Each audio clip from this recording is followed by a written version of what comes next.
Fala aí, pessoal. Atendendo a pedidos de alguns alunos, vamos dar uma olhadinha nessas questões aqui da avaliação que ficou para vocês fazerem em casa.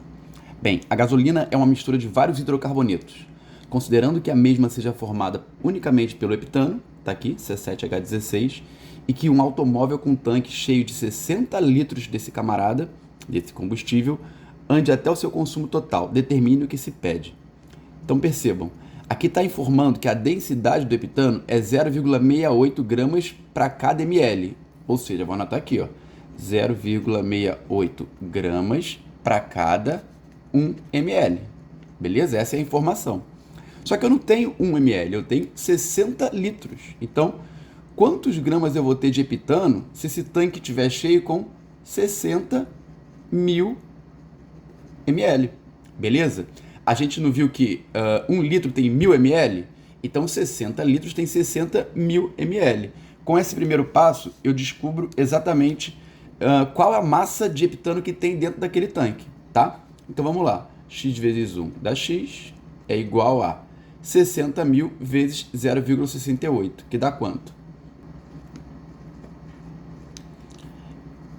Portanto, a gente percebe que X é igual a 40.800 gramas, tá? O X está embaixo de 0,68 grama, tem que ser a mesma unidade. 40.800 gramas. Ou, andando com a vírgula 3 vezes, ó, 1, 2, 3, 40,8 quilogramas, tá certo? Então, a quantidade de heptano que nós temos dentro do tanque é essa aqui, 40,8 quilogramas. Bem, aqui tem a dica do que eu acabei de falar. Vamos para a letra A. Determine o número de mols de gás carbônico liberado na atmosfera. Então vamos lá. A informação que eu tenho na questão é sobre o heptano, que é esse camarada aqui. Beleza? E na letra A eu pergunto sobre o gás carbônico. Estão lembrados que eu sempre vou comparar uma substância com a outra? São sempre duas substâncias fazendo uma regra de 3? A proporção entre eles, ó, é 1 desse cara, 1 mol desse cara, para 7 mols desse.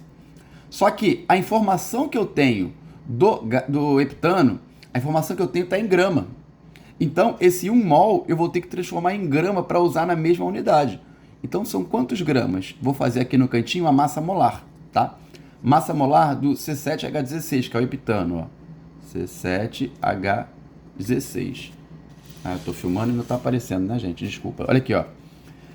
A do carbono vale 12, tá? Só que eu tenho 7 carbonos, então 12 vezes 7. Mas a do hidrogênio vale 1, só que eu tenho 16 hidrogênios, então vezes 16.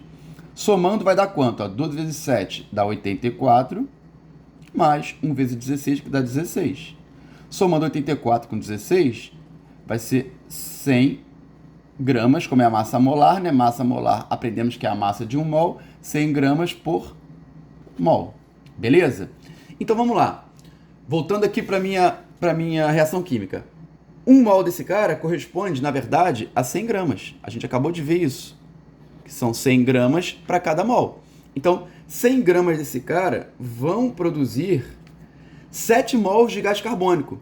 Só que olha só, ele quer exatamente número de mols. Se ele quer em número de mols, eu não tenho que fazer conversão nenhuma.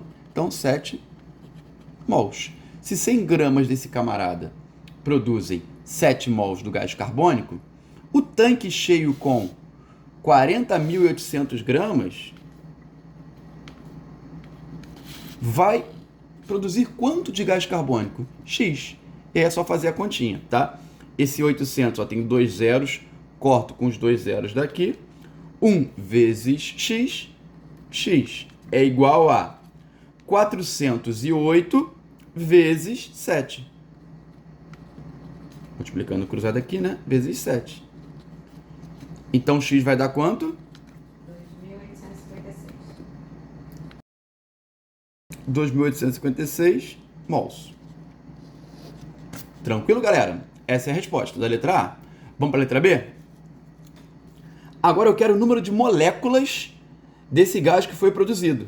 Gente, eu acabei de calcular o número de mols. E eu sei que 1 mol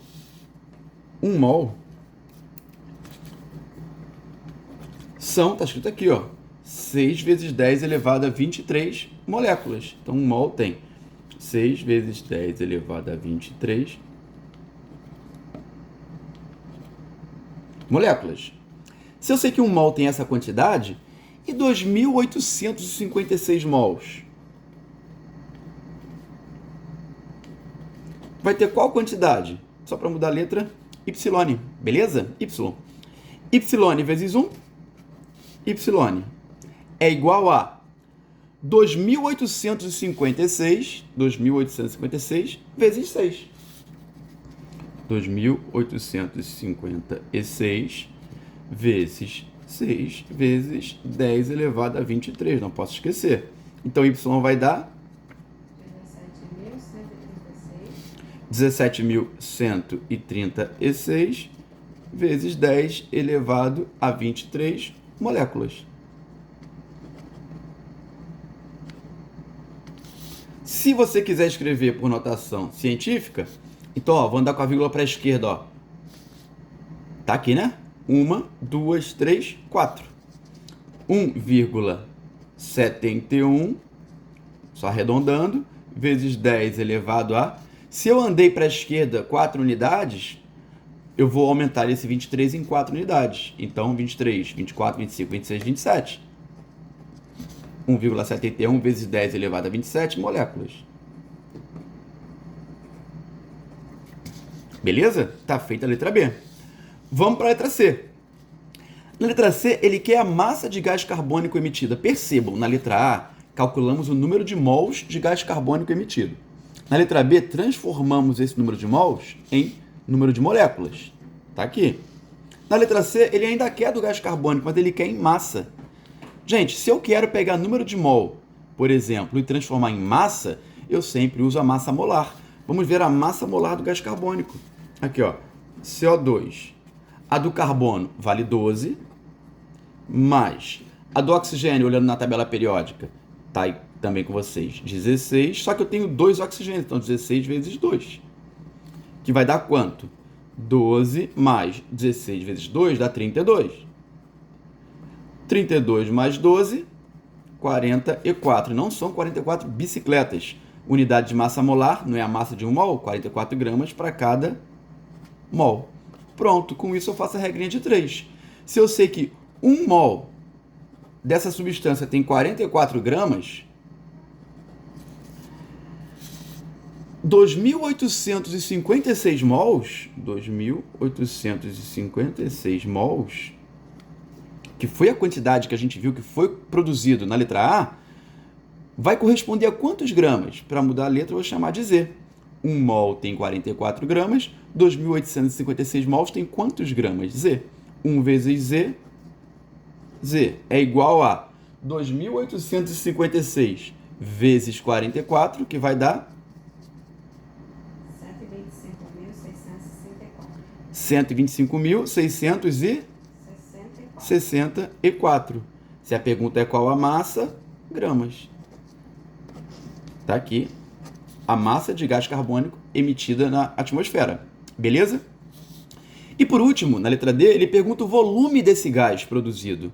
Pronto, vimos também em aula que 1 mol de qualquer gás, se for na CNTP, tem 22,4 litros. Então, se eu sei que 1 mol tem 22,4 litros, 2.856 mols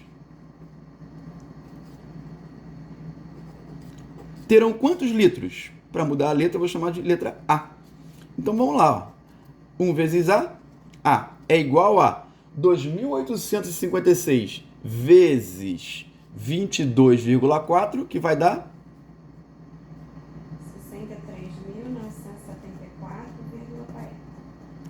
63.974,4 litros. A pergunta é, qual o volume? Litro embaixo de litro. Tá feita aqui a letra D. Beleza, galera? Então fizemos A, B, C e D. Vamos para a questão 3 agora. A questão 3 é de estequiometria, mas antes disso a gente fala um pouquinho de soluções, que trabalhamos em sala também. Considere a reação de neutralização a seguir. Então, eu tenho um ácido sendo neutralizado por uma base e vice-versa, tá? O ácido nítrico com o hidróxido de alumínio, que consome completamente 200 ml de uma solução de ácido nítrico. Então, esse ácido nítrico aqui são 200 ml de uma solução. de concentração 0,6 mol por litro. 0,6 mol para cada litro. Considerando que o volume da solução de hidróxido de alumínio que reagiu é de 500 ml, então a solução de hidróxido de alumínio, o volume que reagiu foram 500 ml, ou seja, meio litro, determine a concentração molar, ou seja, mol por litro, da base que reage. A base é o hidróxido de alumínio, tá? Vamos lá, não vou usar fórmula. Vamos só para a gente tentar entender melhor, tá? Não apenas resolver, mas entender. Se eu tenho aqui, olha, 200 ml de uma solução 0,6 mol em cada litro, vou fazer a continha aqui embaixo, ó. Eu tenho 0,6 mol do meu ácido em cada 1000 ml de solução. 0,6 mol para cada litro. Então, quantos mols eu tenho se eu estou reagindo 200 ml? Percebam que eu escrevi litro como 1000 ml, porque as unidades têm que ser as mesmas. Então, eu tenho 0,6 mols em cada litro, em cada 1000 ml. Quantos mols em 200 ml? Que é o volume efetivo que está reagindo, porque está escrito no enunciado, tá? Cortando os dois zeros aqui, 10x é igual a 0,6 vezes 2. Ó. 10x é igual a 0,6 vezes 2. X é igual a 0,6 vezes 2 dá 1,2. Vou puxar o 10 para cá dividindo. Ele está multiplicando o x, ele vai para o outro lado dividindo. Então, x é igual a 0,12 mol do meu ácido. Então, o que efetivamente reagiu do meu ácido foi 0,12 mol. Beleza, galera? Agora, olha só, vamos lembrar que a estequiometria dessa reação é 3 para 1. 3 mols do meu ácido reagem com 1 mol da minha base. Lembrando que essa estequiometria é como se fosse a minha receitinha de bolo. Ela me dá a proporção entre os reagentes. Cada 3 mols desse cara reage com 1 mol desse cara. Ou seja, a quantidade de base que reage vai ser 1/3 da quantidade do ácido que está reagindo.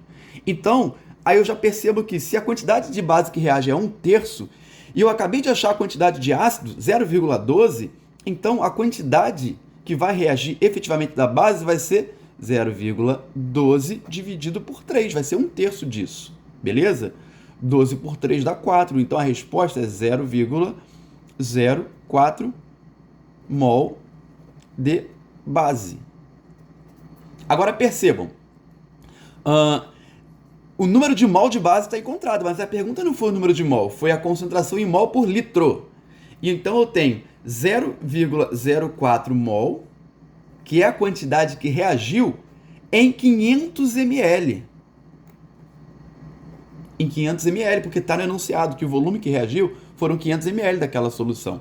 Então, se eu tenho 0,04 mol em 500 ml e eu quero saber em cada litro, 1 litro é o dobro de 500 ml, então eu vou ter o dobro, 0,08 mol. Se eu não vejo de cabeça, eu faço a continha, olha.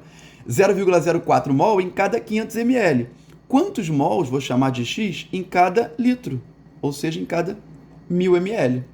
Corta os zeros, beleza? De uma regra de 3, a gente sabe que, ó, do 5 para o 10, dobrou. Então, do 0,04 para o x, vai ter que dobrar também. Portanto, x é igual a 0,08 mol contido em cada litro, não é? Então, por litro. Tá feita a questão 3. Beleza? É sempre um prazer estar com vocês. Um beijo e até a próxima. Tchau, tchau.